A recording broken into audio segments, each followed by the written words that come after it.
Let me just...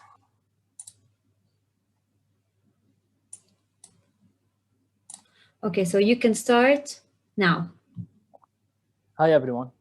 70% of consumers end up wasting their money on forgotten bills or recurring subscriptions. In addition to companies end up overcharging their services. As a solution, we came up with Ensabill. Ensabill monitors all recurring subscriptions, cancels, or alerts them. This simplifies the task for your user to track all his upcoming transactions, and no upcoming transaction would ever take place without his consent. Ensabill also offers recommendations curated to the user preference.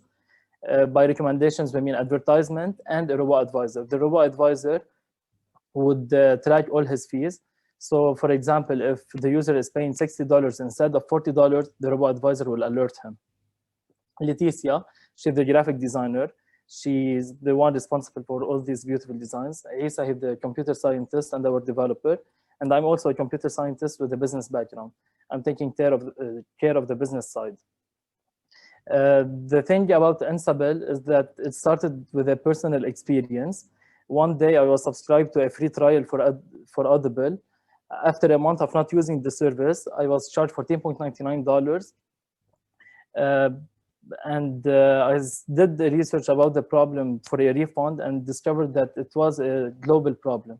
And in fact, I partnered with Isa to come up with the solution. In this page, I'll only focus on the value proposition, and later on, I'll discuss some terms and details. We aim on providing an easy way to manage personal finances. We aim to help the user to plan and save for the future for a better and healthier financial lifestyle. And we aim on cutting any wasted money on undesired subscriptions or forgotten bills. To make all this possible, we're gonna use advanced technology. For front end, we're gonna use Flutter. For our back end, we're gonna partner with third-party providers in order to connect with banks. Why we believe Ensabill and in Ensabill and the future of Ensabill. 70% of adults agree that subscribing to a service actually frees them from the burden of ownership. Subscription business companies are growing, and 403% grew over the past 7 years compared to the traditional businesses. By 2022, 83% of businesses will offer some sort of subscription plan. As such, all this leads to the subscription and billing management market to grow. The previous slide was about the global market. However, we are targeting the Gulf region, and it also belongs to the global market. Our serviceable obtainable market is estimated to be around $20 million, focusing on UAE, Bahrain, and KSA. We're gonna launch our product in UAE, and due to the following reasons. We're targeting people between the age of 24 and 44 years old, millennials. And our niche market for our MVP is people with 3 or more subscriptions. In the UAE, there exists 6 million millennials. 80% of them are expats, and 70% of them are men. And men tend to overspend and fall under the category of 3 or more subscriptions. To reach them would be through a small advertisement, through blogs, Apple Store, Play Store, and YouTube. We're gonna focus mainly on YouTube. We aim in the future to partner with investment platform and subscription companies. In order to generate revenue would be from 2 models, lead sales advertisement, and a subscription model offering a freemium for manual data entry, a base model for syncing with bank accounts, and a premium for extra features. Our indirect competitors are like Wally and Spendy. They tend to focus on what the user have spent in the past. Our direct competitors are Truebill and Astrim. We and the direct competitors tend to focus on what the user will spend. Our MVP validation is confirmed. We are done with the mobile application, and we're preparing to launch the freemium model by January. In the future, we plan to integrate the bill payment tracking system, and if the negotiation service was validated successfully, hopefully in 1 year, we're gonna start implementing it. We're asking for $140,000 to be distributed the following, mainly on marketing and research, and the legal aspect is derived from Dubai International Financial Center. Thank you very much for your time. You could contact us anytime at hello@ensabill.com. Thank you very much. Thank you, Yusuf. That was 10 seconds less than the time. Yeah. All right, judges, the floor is yours.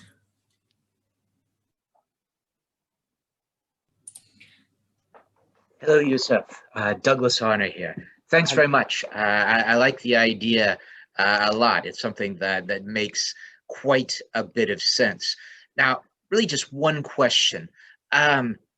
You've got sort of a focused business model, but where do you see the company going as a next step? In other words, is the entire business model just on subscription management, or do you have something else in mind as the next stage? Yes, for the UAE, our vision, our global vision would be to convert our platform into a negotiation platform. But to be on the safe side, we did a small MVP and validated it. And using our MVP, we want to reach our customers to reach later on our global vision. And the second question really goes to the challenge of getting access to information from financial institutions around the region. This is a big problem everywhere, but I think in the region, it's an even bigger problem. How are you planning to go about addressing the challenge of getting access to customer information? Our main focus, we want to partner with third-party providers. However, currently the third-party providers doesn't support it yet. So our aim either to go directly to the bank and try to convince them to open their APIs. Of course, we would get an AISP and PISP license from Dubai. And our second way would be through payment gateways. We want to try to contact payment gateways if it would be accessible to cancel and get a recurring payment.